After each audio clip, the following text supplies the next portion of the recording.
আল্লাহ রাব্বুল আলামিন বলেন, সাক্ষী দিবে তাদের কান, সাক্ষী দিবে তাদের চোখ, সাক্ষী দিবে তাদের চামড়া। সেদিন আল্লাহ তাআলার সাথে তারা কথা বলবে।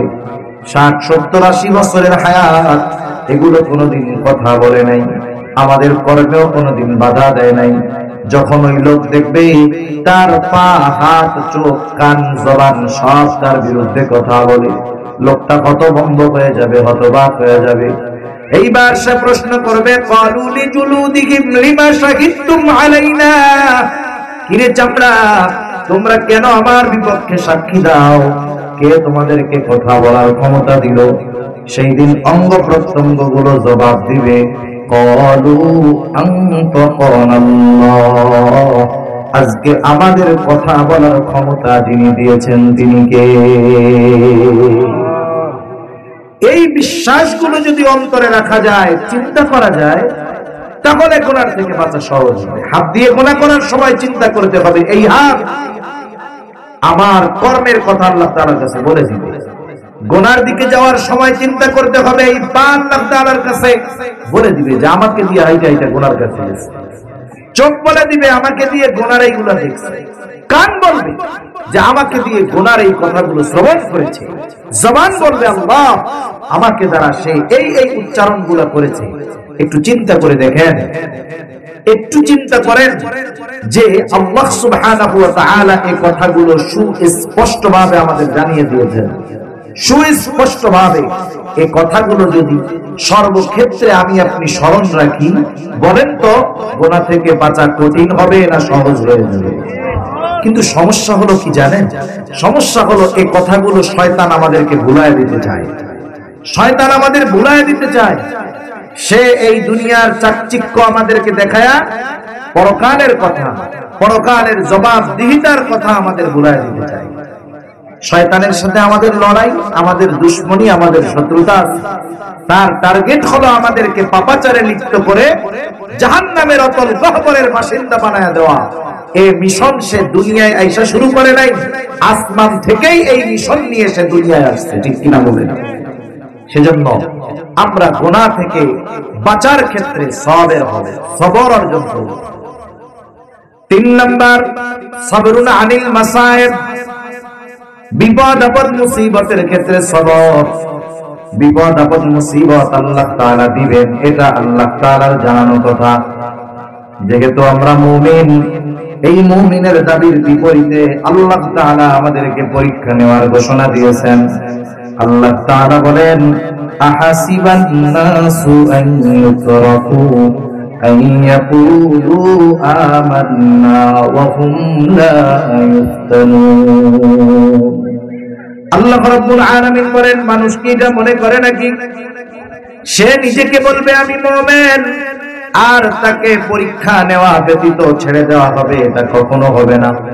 তার মানে আল্লাহ তাআলা বলেন যে নিজেকে মুমিন দাবি করবে, অবশ্যই তাকে পরীক্ষার সম্মুখীন হওয়া লাগবে। একজন এক প্রতিষ্ঠানে ভর্তি হয়েছে, মাদ্রাসা, স্কুল, কলেজ, ভার্সিটি, যে জায়গায় বলেন না কেন, ভর্তি হওয়ার দ্বারা সে ছাত্র হলো। ভর্তি হওয়ার দ্বারা কি হয়েছে? ছাত্র হয়েছে। এখন ও যদি বলে সব ঠিক আছে, আমি কিন্তু পরীক্ষা দিতে পারবো না, তাহলে প্রতিষ্ঠানের প্রধান, প্রিন্সিপাল, মোহতামিম সাহেব কি বলবে? তোমার মতো ছাত্র আমার দরকার আছে, যাও।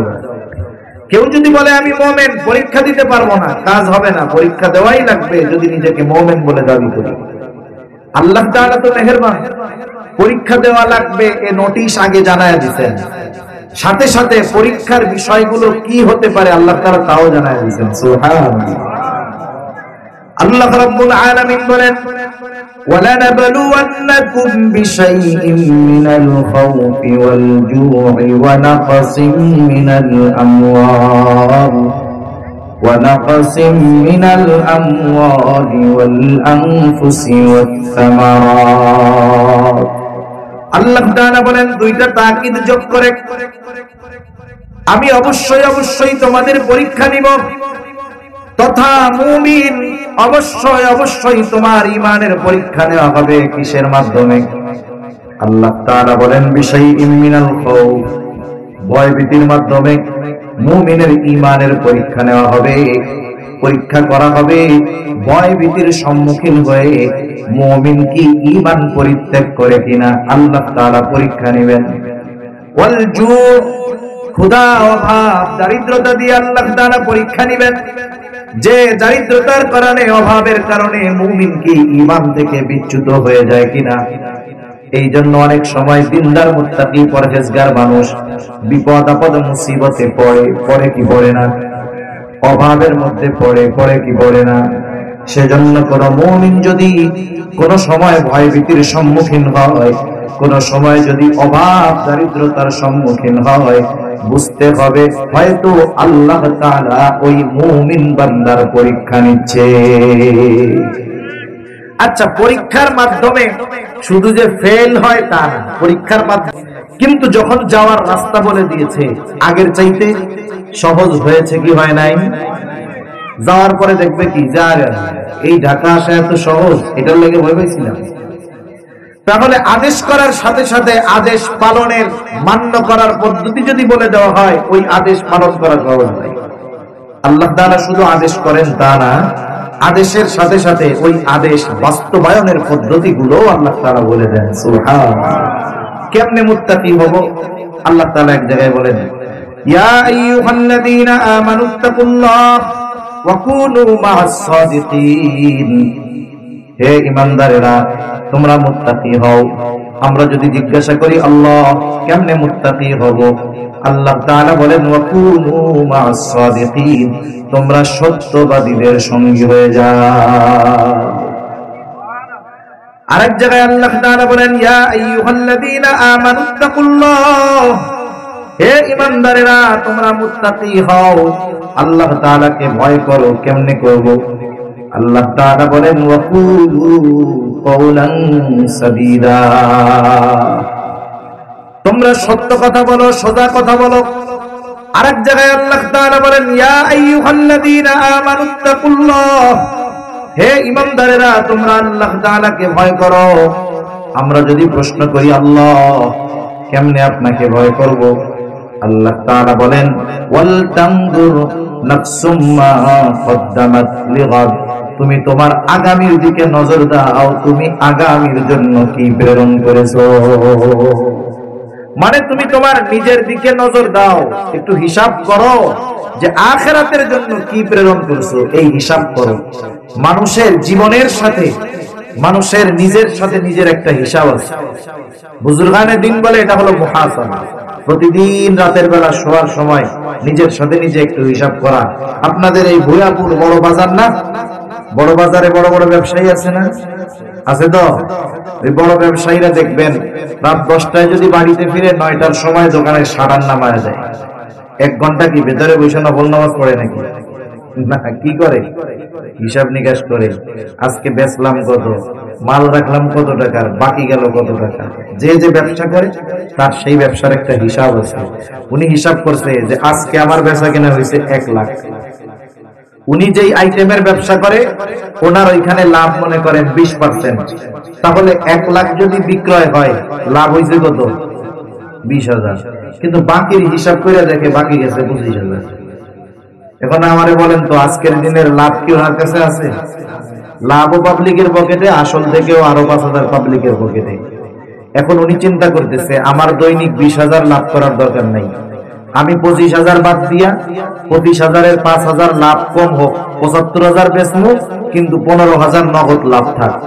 এই হিসাবের পরে দোকান থেকে যখন বাড়ি আসবে কর্মচারীরা এবার বলে এই আগামীকাল থেকে দোকান খোলার পর আমার আব্বাও যদি বাকি চাই দিবি না। কথার কথা কি বলে, আমার বাপ বাকি চাইলেও দিবি না, নগদ যা হবে তাই, না হইলে নাই। এখন বলেন এটা একটা সিদ্ধান্তে পৌঁছাইছে না? সিদ্ধান্ত পৌঁছাইছে কি 1 ঘন্টা হিসাবের পরে। আমিও আপনিও জীবনের একটা সিদ্ধান্তে উপনীত হতে পারবো যদি নিজের জীবনের সাথে নিজের কর্মের হিসাব করি। রাতের বেলায় এজন্য শোয়ার পরে আমরা একটু হিসাব করব, আজকে সারাদিনে কত ভালো কাজ করছি, কত গুনার কাজ করছি। ভালো কাজ যেগুলো করছি আগামীর জন্য সম্পদ, গুনার কাজ যেগুলো করছি আগামীর জন্য বিপদ। একটু হিসাব নিকাশ করব। দেখবেন এই হিসাব নিকাশ যদি রাতের বেলা করা হয়, হিসাব নিকাশের পরে যেই ফলাফল আসবে, গুনাহ হয়তো বেশি হবে অথবা হিসাব করে দেখা যাবে নেকি বেশি হয়েছে, তাহলে তো ভালোই লাগবে। গোনা বেশি হইলে দেখবেন যখন খারাপ লাগতেছে, আরে আজকে দিনে গোনাটা বেশি হয়ে গেল, রাতে যদি মরে যাই তাহলে কি অবস্থা হবে, আল্লাহ আপনি মাফ করে দিয়েন, আগামীকাল থেকে যেন ভালোভাবে চলতে পারি, আমিও চেষ্টা করবো, আপনিও আমার একটু তৌফিক দিয়েন। এই যে মুহাসাবার দ্বারা মানুষ দমে সম্মান এটাও তো বাড়ে, ঠিক কিনা বলেন?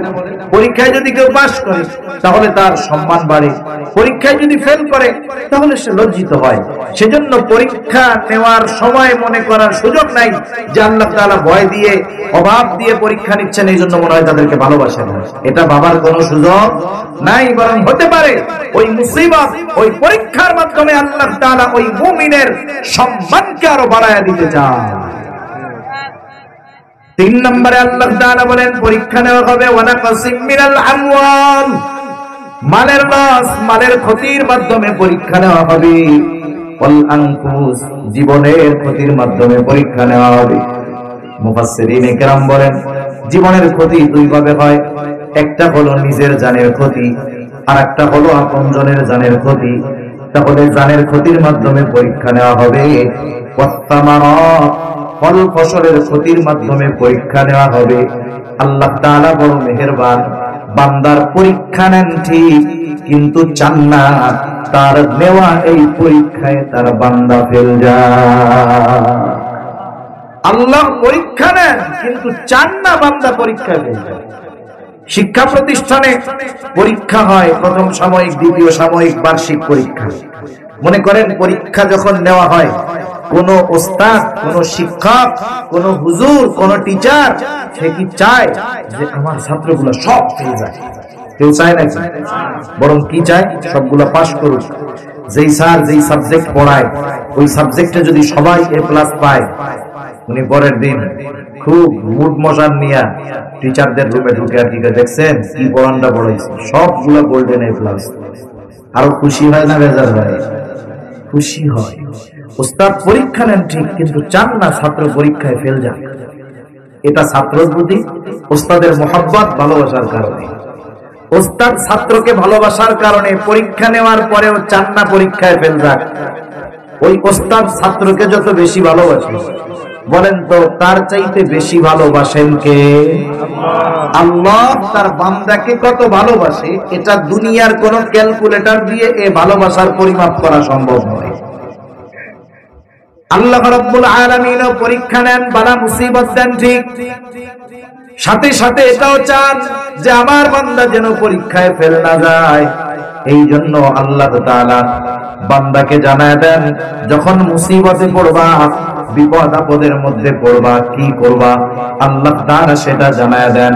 বলেন তো বিপদ আপদ মুসিবতে যদি কেউ পড়ে, সাহায্যের দরকার আছে না নাই? আর একটু জোরে বলেন, আছে না নাই? আল্লাহ তাআলা জানায় দেন, বান্দা আমি আল্লাহ পরীক্ষা নেই ঠিক, বিপদ আপদ মুসিবত দেই ঠিক আছে, কিন্তু পরীক্ষা করতে চাই হলো মূলত এইটা যে বান্দা তুমি মুসিবতে পড়বার পর আমি আল্লাহর দিকে ফিরে আসো নাকি অন্য কোন দিকে যাও। এই জন্যই আল্লাহ তাআলা মুসিবতে পড়লে কি করতে হবে এও জানায় দেন। আল্লাহ তাআলা বলেন, ইয়া আইয়ুহাল্লাযীনা আমানুস্তাঈনু বিস-সাবরি ওয়াস-সালাহ। আল্লাহ তাআলা বলেন, হে ঈমানদারেরা, আমি আল্লাহ তাআলার কাছে তোমরা সাহায্য চাও, বিপদ আপদ মুসিবতে আমি আল্লাহর কাছে সাহায্য চাও। আমার কাছে সাহায্য চাওয়ার মাধ্যম কি? আল্লাহ তাআলা বলেন, বিস-সাবরি ওয়াস-সালাহ, সবর আর ধৈর্যের মাধ্যমে, সবর আর সালাত, ধৈর্য আর নামাজের মাধ্যমে বিপদ আপদ মুসিবতে আমি আল্লাহ তাআলার কাছে তোমরা সাহায্য চাও। এবার বুঝে থাকলে কয়েকটা প্রশ্নের একটু জবাব দিবেন। বলেন তো বিপদ আপদ মুসিবত দেন কে? আল্লাহ। আরো জোরে বলেন না কে? আল্লাহ। বিপদ আপদ মুসিবত থেকে উদ্ধার করেন কে? আল্লাহ। তাহলে বিপদ আপদ মুসিবত যদি আসে সাহায্য কার কাছে চাইব? আল্লাহ তাআলার কাছে সাহায্য চাওয়ার মাধ্যম কয়টা? একটা হলো ধৈর্য আর একটা হলো নামাজ। কিন্তু আফসোসের ব্যাপার, আমাদের সমাজে এই রকম মানুষের সংখ্যা নেহায়াত কম নয়। বিপদ আপদ মুসিবতে পড়লে আল্লাহ তাআলার কাছে সাহায্য না চাইয়া পীর বাবা কবরে মাজারে গিয়ে সাহায্য চায়। এইরকম মানুষের সংখ্যা সমাজে কম নয়, অনেক আছে। মনে রাখতে হবে কিছু বিষয়ের ব্যাপারটা এইরকম যে ওটার সম্পূর্ণ নিয়ন্ত্রণ আল্লাহ সুবহানাহু ওয়া তাআলা নিজের হাতে রাখছেন। এটা দুনিয়ার কারো দেওয়ার ক্ষমতা নাই। এই ধরনের বিষয়গুলো আল্লাহ ব্যতীত কারো কাছে চাওয়া যাবে না। কেউ যদি একজনের কাছে আরেকজন এক গ্লাস পানি চায়, এটা তো সমস্যা নেই, কারণ পানি দেওয়ার ক্ষমতাও তো আল্লাহ তাআলা দিয়েছে, ঠিক কিনা কম? এখন বলেন তো, কেউ যদি আরেকজনের কাছে, কবরের কাছে, মাজারের কাছে, পীরের কাছে গিয়ে বলে আমার একটা পোলা দেন, এই ক্ষমতা কি আল্লাহ পোলারে দিছে? ওই পীররে দিছে? পীররে যদি কয় আমার জান্নাতে ঢুকাই দেন, এই খবর কি কোন পীর, কবর, মাজারওয়ালার আছে? নাই। এইরকম কিছু বিষয় আছে যেগুলো দেওয়ার একমাত্র মালিক আল্লাহ, সেগুলো আল্লাহ তাআলা ছাড়া কারো কাছে চাওয়া বৈধ নয়, বরং এতে ঈমান নষ্ট হয়ে যাবে। বিপদ আপদ মুসিবতে আল্লাহ তাআলার কাছে ধৈর্য আর নামাজের মাধ্যমে সাহায্য চাইতে হবে। এরপর আল্লাহ তাআলা কেমন যেন জানায়া দেন, যেই মুমিন বিপদ আপদ মুসিবতে পড়বার পর আমি আল্লাহ তাআলার কাছে ধৈর্য আর নামাজের মাধ্যমে সাহায্য চাই, সে তো সাধারণ মুমিন নয়। আল্লাহ রাব্বুল আলামিন তাকে শুধু মুমিন নয়, আল্লাহ সুবহানাহু ওয়া তাআলা তাকে প্রমোশন দিয়ে দেয়। কি প্রমোশন দেয় মনে করেন?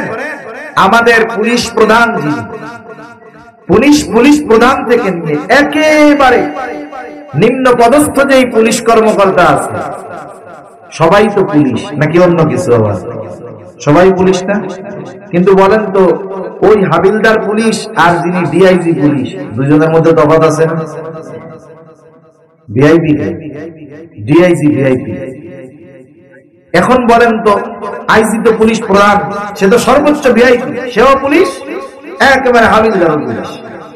এখন যিনি আইজিপি, পুলিশের প্রধান যিনি, ওনার কি হাত 3-4টে নাই? চোখ 2-4টে বেশি আছে? দেখা যাবে কি যে হাবিলদার এরকম সাইজের আর আইজিপি সাহেবের সাইজ যে এক, হাবিলদার ওই সাইজের 3-4টে আইজিপি রে সহায় বেলা দিতে হবে। কিন্তু এরপরেও ওই লোকটা পুলিশের আইজিপি কিসের কারণে? কিসের কারণে? পদের কারণে। পদের কারণে না, পদের কারণে। এই দুই পুলিশের মধ্যে কেমন তফাৎ? আমরা সবাই মুমিন, কিন্তু প্রমোশনের কারণে কিছু আছে স্পেশাল মুমিন। যেই মুমিন বিপদ আপদ মুসিবতে এই ফর্মুলা অবলম্বন করে আল্লাহ তাআলার কাছে সাহায্য চায়, আল্লাহ তাআলা জানায় দেন সে আর খালি মুমিন থাকে না, সে প্রমোশন পাইয়া সবের মুমিন হয়ে যায়। সুবহানাল্লাহ। এজন্য আল্লাহ তাআলা এর পর কেমন জানি বলেন, যেই মুমিন বিপদ আপদ মুসিবতে এই দুই পদ্ধতি অবলম্বন করে আমি আল্লাহর কাছে সাহায্য চাই, সে তো সাধারণ মুমিন থাকে না, সে সবের মুমিন হয়ে যায়। আর সবের যে তার সাথে সর্বদা থাকেন কে? আল্লাহ তাআলা বলেন, ইন্নাল্লাহা মা'আস সাবিরিন, নিশ্চয়ই আল্লাহ তাআলা ধৈর্যশীলদের সাথে আছেন। যার সাথে আল্লাহ তাআলা আছে, বলেন তো মুসিবত যত বড় হোক, যত বেশি হোক, তার কোনো টেনশন আছে?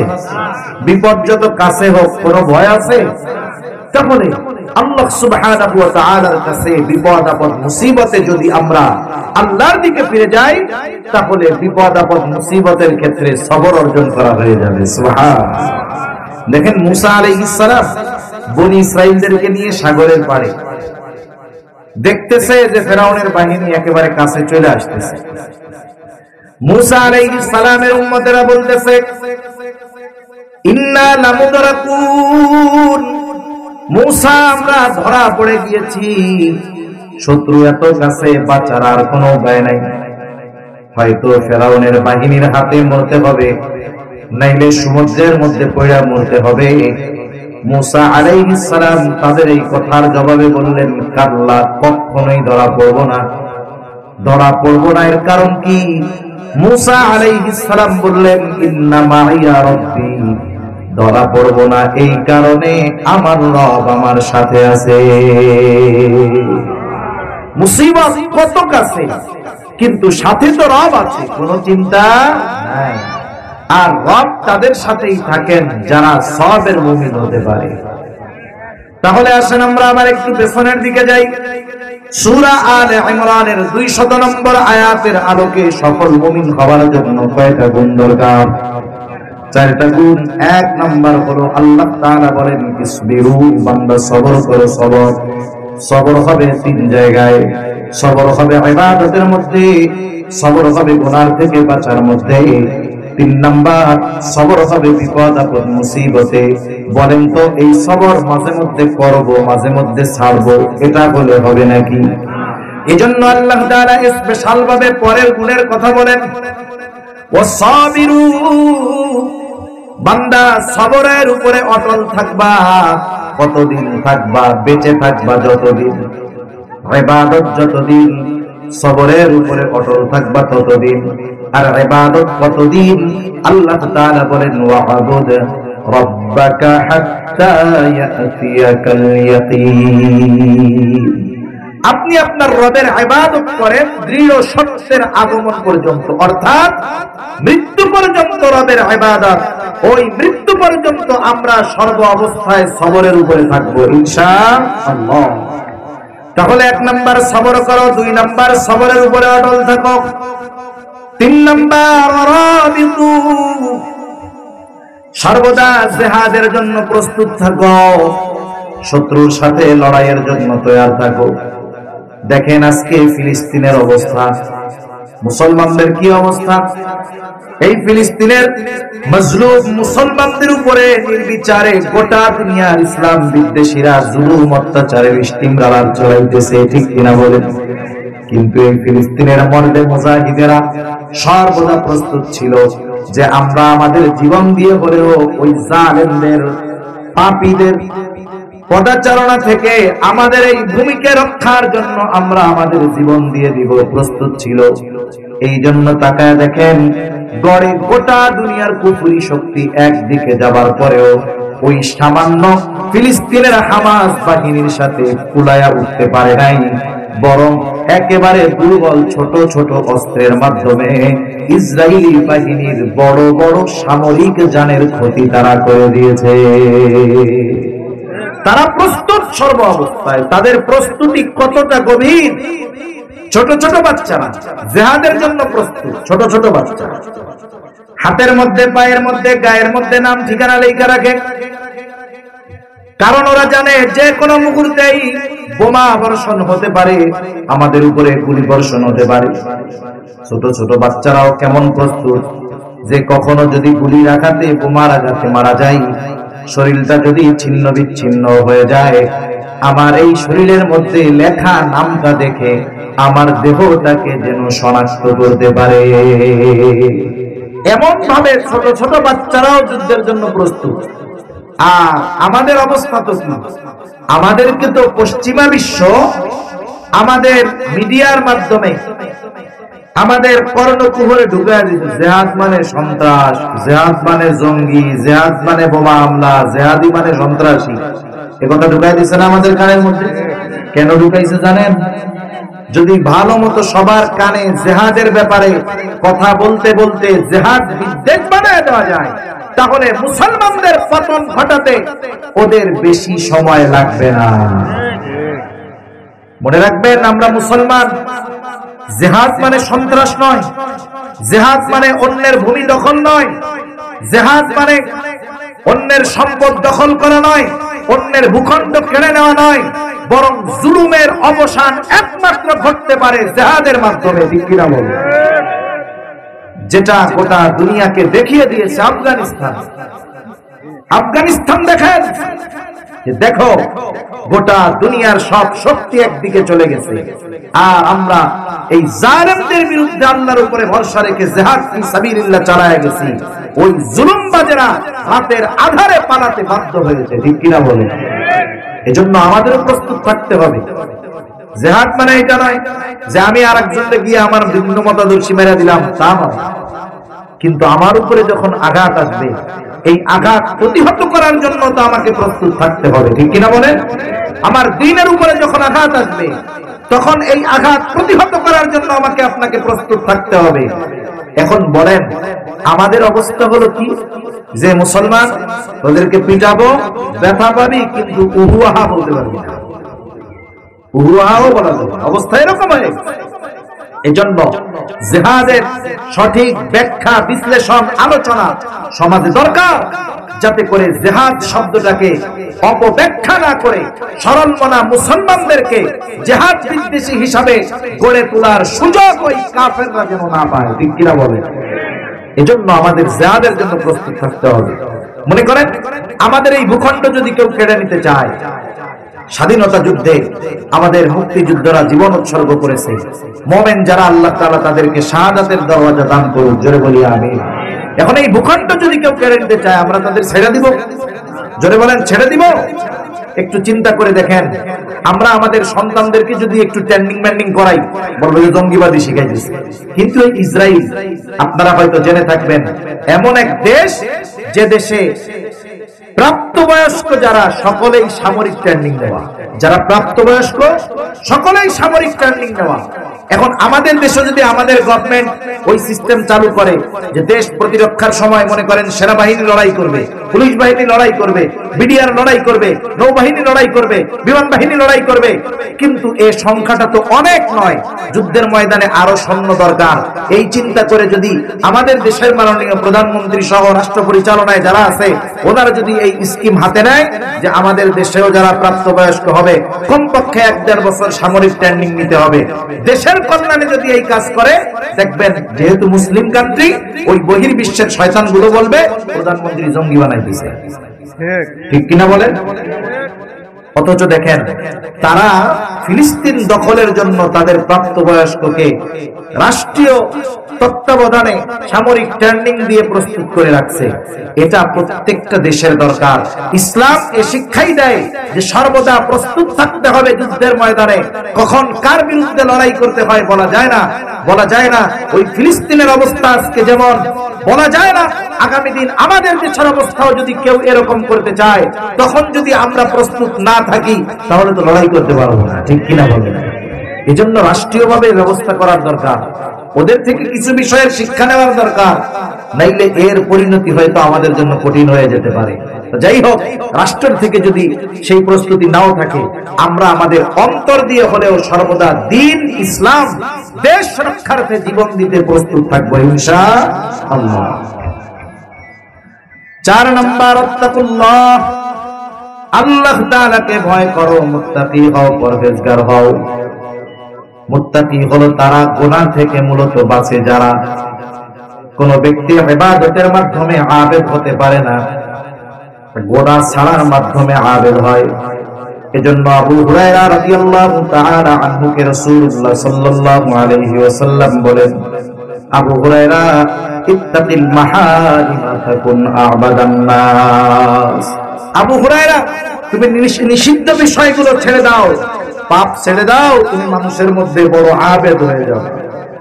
মুত্তাকি যারা, এরা সামান্য সামান্য ছোটখাটো বিষয় থেকেও বেঁচে থাকে।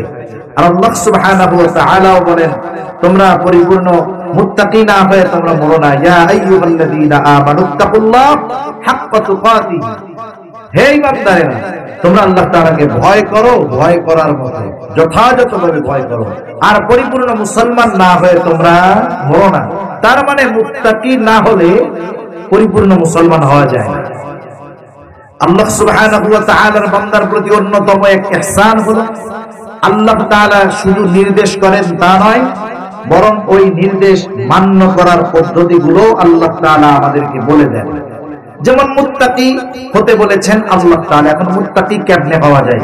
বেশি সময় আমি আর কষ্ট দিব না, 5-7 মিনিট কষ্ট হচ্ছে না তো? 5-7 মিনিটের মধ্যে একটু শোনেন, মুত্তাকি কেমনে হওয়া যায় এটাও আল্লাহ তাআলা বলেছেন। মনে করেন আপনাদের এখান থেকে একটা লোক জীবনেও ঢাকা যায়নি, সে জীবনেও ঢাকা যায়নি, এলেঙ্গাও পার হয়নি। বলেন তো, তাকে যদি আপনি বলেন তোমাকে আজকে ঢাকা যাইতে হবে গাবতলী, এই আদেশ করার পরে ঢাকা গাবতলী যাওয়া তার জন্য কঠিন মনে হবে না সহজ মনে হবে? ও ভাই কি বলেন, আমি জীবনে হুয়াপুরের 5 কিলো দূরে ওইদিকে যাইনি, আমি কেমনে ঢাকা যাব? কিন্তু আপনি যদি তারে বলেন, আরে বোকা কিসের ভয়, আবার সাথে যে বাস স্ট্যান্ডে যাবি, ওইখান থেকে তোর একটা বাস উঠে দিব, বাসে বাস যে জায়গা যায় দেখবি সবাই নামে গেছে, ওই জায়গা দিয়ে তুইও নাইমা যাবি, ওইটাই ঢাকা। এখন বলেন, প্রথমে যখন আদেশ করছে তখন কঠিন লাগছে, কিন্তু যখন যাওয়ার রাস্তা বলে দিয়েছে, আগের চাইতে সহজ হয়েছে কি হয় নাই? যাওয়ার পরে দেখবে কি এই ঢাকা আসা এত সহজ, এটার লেগে ভয় পাইছিলাম। তাহলে আদেশ করার সাথে সাথে আদেশ পালনের মান্য করার পদ্ধতি যদি বলে দেওয়া হয়, ওই আদেশ পালন করা সহজ নয়। আল্লাহ তাআলা শুধু আদেশ করেন তা না, আদেশের সাথে সাথে ওই আদেশ বাস্তবায়নের পদ্ধতিগুলো আল্লাহ তাআলা বলে দেন। সুবহানাল্লাহ। কেমনে মুত্তাকি হব? আল্লাহ তাআলা এক জায়গায় বলেন, ইয়া আইয়ুহাল্লাযীনা আমানুত্তাকুল্লাহ ওয়া কুনু মা'আস সাদিকিন। হে ঈমানদারেরা, তোমরা মুত্তাকি হও। আমরা যদি জিজ্ঞাসা করি আল্লাহ কেমনে মুত্তাকি হব, আল্লাহ তাআলা বলেন ওয়া কুনু মা'আস সাদিকিন, তোমরা সত্যবাদীদের সঙ্গী হয়ে যাও। আরেক জায়গায় আল্লাহ তাআলা বলেন, ইয়া আইয়ুহাল্লাযীনা আমানুত্তাকুল্লাহ। হে ঈমানদারেরা, তোমরা মুত্তাকি হও, আল্লাহ তাআলাকে ভয় করো। কেমনে করব? আল্লাহ তাআলা বলেন ওয়া কুলু কওলান সাদীদা, তোমরা সত্য কথা বলো, সোজা কথা বলো। আরেক জায়গায় আল্লাহ তাআলা বলেন, ইয়া আইয়ুহাল্লাযীনা আমানুত্তাকুল্লাহ। হে ঈমানদারেরা, তোমরা আল্লাহ তাআলাকে ভয় করো।